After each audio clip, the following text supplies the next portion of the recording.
Welcome to on your channel success की। Friends, आज के इस पूरे वीडियो लेक्चर में हम बात करेंगे फेलियर के बारे में।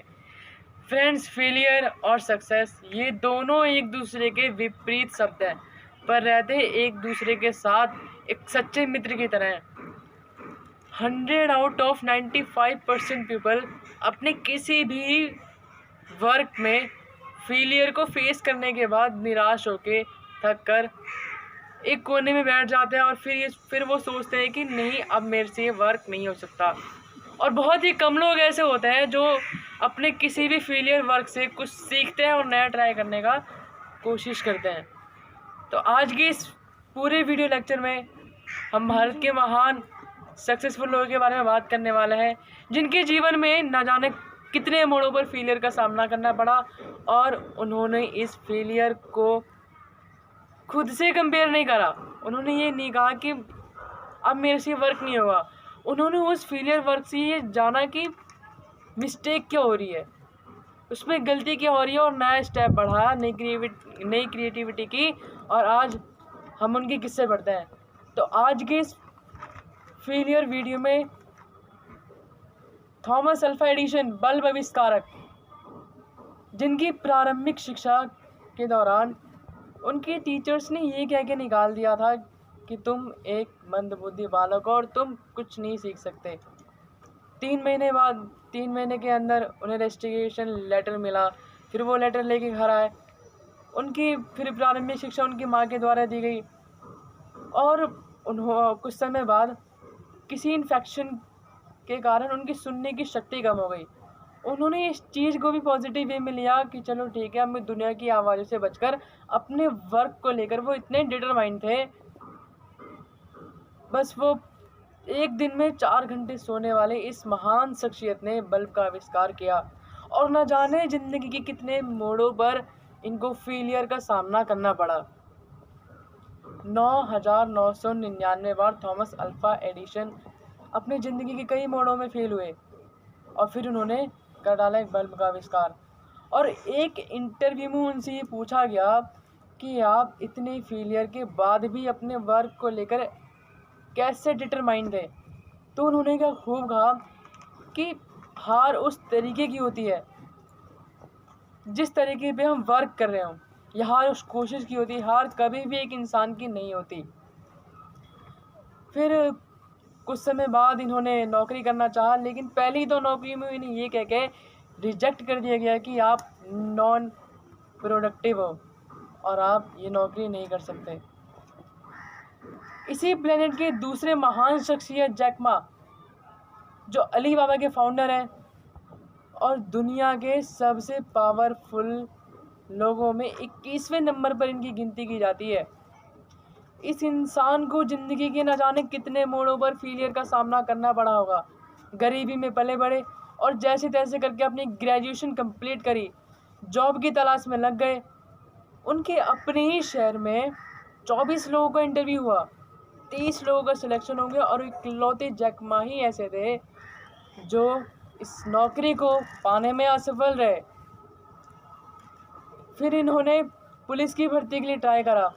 इनके टाइम में 5 लोग गए, 4 लोगों का सिलेक्शन हुआ और इकलौते जैक मा ही पुलिस की भर्ती में असफल रहे। जॉब के लिए 30 बार इंटरव्यू दिया और एक के बाद एक सभी इंटरव्यू में फेलियर का सामना करना पड़ा। पढ़ाई के लिए हार्वर्ड यूनिवर्सिटी में 10 बार अप्लाई किया और एक के बाद एक 10वां बार ये फेल हुए। सपोर्ट में ना अमीर बाबा और ना ही अच्छी फाइनेंशियल कंडीशन, लेकिन ये बंदा था ढीठ, जिद्दी, अपनी सफलता को लेकर इसकी भूख। फिर इसने जैसे तैसे अपने दोस्तों और रिश्तेदार से $2,000 लेके इसने एक कंपनी खड़ी कर डाली। और शुरुआती दौर में इनके फ्रेंड्स और रिश्तेदारों ने ये कहा कि ये कंपनी नहीं चल पाएगी, बहुत जल्दी डूब जाएगी और ये कंपनी पैसा नहीं बना पाएगी। और जैक मा ने इन सभी आवाज़ों को इग्नोर किया और लग गए अपने वर्क को सक्सेसफुल करने में।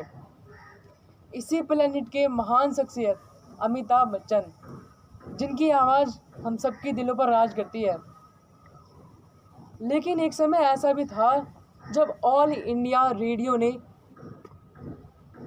उनकी इसी आवाज़ को रिजेक्ट कर दिया। उन्होंने कई फिल्मों में रोल के लिए ऑडिशन दिए, उनकी लंबाई के कारण उनको रिजेक्ट कर दिया गया।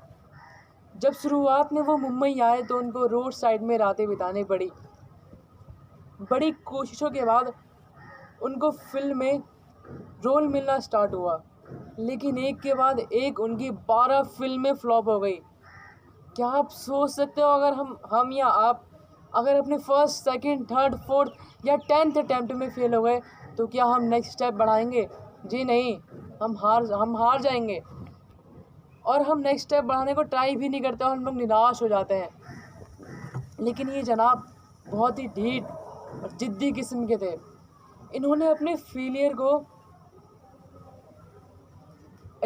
फेलियर से खुद की हार नहीं मानी और लगे रहे अपने फेलियर को फेल करने में। इसी दौरान इन्हें मिली जंजीर फिल्म। इन्होंने इस फिल्म में अपनी ऐसी अदाकारी दिखाई कि फिल्म इंडस्ट्री को एक नया स्टार मिल गया और उन्होंने अपने फेलियर को फेल करने में लगे रहे और आने वाले वर्षों में कई सुपर डुपर हिट फिल्में की। लेकिन सुपरस्टार बनने के बाद एक समय ऐसा भी आया जब उनकी कई सारी फिल्म फ्लॉप हो गई।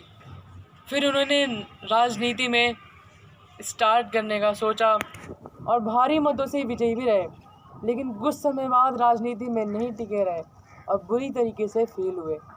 ABCL से प्रोडक्शन में आए और इनको अपने सारी जायदाद सब कुछ से हाथ धो बैठे और इनका सारा धन डूब गया। इसके बाद लोगों ने कहा कि अमिताभ बच्चन अब कभी भी एक महानायक नहीं बन सकते। महानायक ने अपने किसी भी फेलियर को खुद से कंपेयर नहीं करा और उन्होंने हर फेलियर से कुछ ना कुछ लेसन लेते रहे और फिर उन्होंने नेक्स्ट स्टेप बढ़ाया। अपनी कोशिशों से अगले पड़ाव की शुरुआत की और अपने सारे कर्जे को उतारा और धीरे धीरे करके कुछ समय बाद शिखर की बुलंदी पर पहुंच गए। और आज भी उम्र की इस पड़ाव में TV, movies, film industry, advertisement में जितनी डिमांड इनकी है, काबिलियत तारीफ़ है। इसी प्लेनेट के एक और महान जिद्दी ढीठ अब्राहम लिंकन गरीबी में पैदा हुए। फाइनेंशियल कंडीशन अच्छी नहीं थी। दोस्तों से किताब मांग कर अपनी पढ़ाई किया करते थे। पढ़ाई के साथ साथ पैसा कमाने के लिए नौकरियां भी करते थे। केवल 9 वर्ष के थे जब इनकी मां की मृत्यु हो गई। नौकरी तो इनके हाथ से निकल गई। पैसा उधार लेकर 2 बार बिजनेस किया, लेकिन दोनों बार गंदी तरह से फ्लॉप हुई बिजनेस में। अगर हम यहाँ पैसा स्टार्ट करके किसी भी बिजनेस वर्क में लगाएं और उस बिजनेस में हम फेल हो जाए तो क्या हम नेक्स्ट स्टेप बढ़ाएंगे? जी नहीं, हम उस फेलियर से फेल हो जाएंगे और हम आगे का स्टेप के बारे में सोचते भी नहीं हैं। इतनी असफलताओं के बाद इन्हें नर्वस फैक्टर हो गया, लेकिन इन्होंने हार नहीं मानी और लगातार कोशिश करी। 8 बार इलेक्शन में फेल हुए, बहुत गंदी तरह से फेल हुए, लेकिन ये बंदा था ढीठ, जिद्दी। सफलता के लिए भूख और इसकी परिश्रम ने अमेरिका का 52वां राष्ट्रपति बना दिया। आज के इस फेलियर्स वीडियो में लास्ट कर्नल सैंडर्स, जब ये केवल 5 वर्ष के थे तब इनके पिता की मृत्यु हो गई और जब ये केवल 9 वर्ष के थे 16 वर्ष की उम्र में इन्हें अपना स्कूल छोड़ देना पड़ा। 17 साल का होते होते इन्हें 4 नौकरियों से रिजेक्ट कर दिया गया। 18 वर्ष की उम्र में शादी हुई। 19 वर्ष की उम्र में एक छोटी बेटी हुई। 20 वर्ष की उम्र में इनकी बीवी ने इन्हें ये कहकर डाइवोर्स दे दिया कि ये एक बेरोजगार इंसान है। कुछ समय बाद इन्होंने आर्मी ज्वाइन करी और आर्मी से भी ये कुछ टाइम बाद निकाल दिए गए। उसके बाद भी इन्होंने कई नौकरियां की और वहाँ से भी इन्हें निकाल दिया गया। इन्होंने एक कुछ समय बाद इंश्योरेंस एजेंट के रूप में कार्य किया, लेकिन वहाँ भी ज़्यादा टाइम तक टिक नहीं पाए। लेकिन ये जनाब थे बहुत ढीठ, जिद्दी, सफलता के लिए भूख और इनके कठोर परिश्रम ने फिर इनको एक सफल व्यक्ति बना दिया। उसके बाद इन्होंने एक छोटे से रेस्टोरेंट में कुक और बर्तन मांजने का काम किया और धीरे धीरे कर करके 10 से 12 रेस्टोरेंट में इन्होंने ये काम किया। और इन रिटायरमेंट के टाइम इन्हें कुछ पैसे दे दिए गए, तो उन्होंने उस पैसे को एक बिज़नेस सेटअप में लगाया। उस बिज़नेस सेटअप में ये फेल हुए, तो इन्होंने ये सोचा, इनकी एक सीक्रेट चिकन रेसिपी इन्होंने कई रेस्टोरेंट में जाके फ्री ट्रायल बेस पे दी। 100 से 200 रेस्टोरेंट के बाद इनकी जो चिकन रेसिपी थी ये काफ़ी सफल रही और एक बहुत ही रेप्यूटेड रेस्टोरेंट के ओनर ने इनको अपने यहाँ एक कुक के तौर पर रखा। और आज KFC के फ्राइड चिकन पे हमें कर्नल सैंडर्स के साथ तस्वीर मिलती है।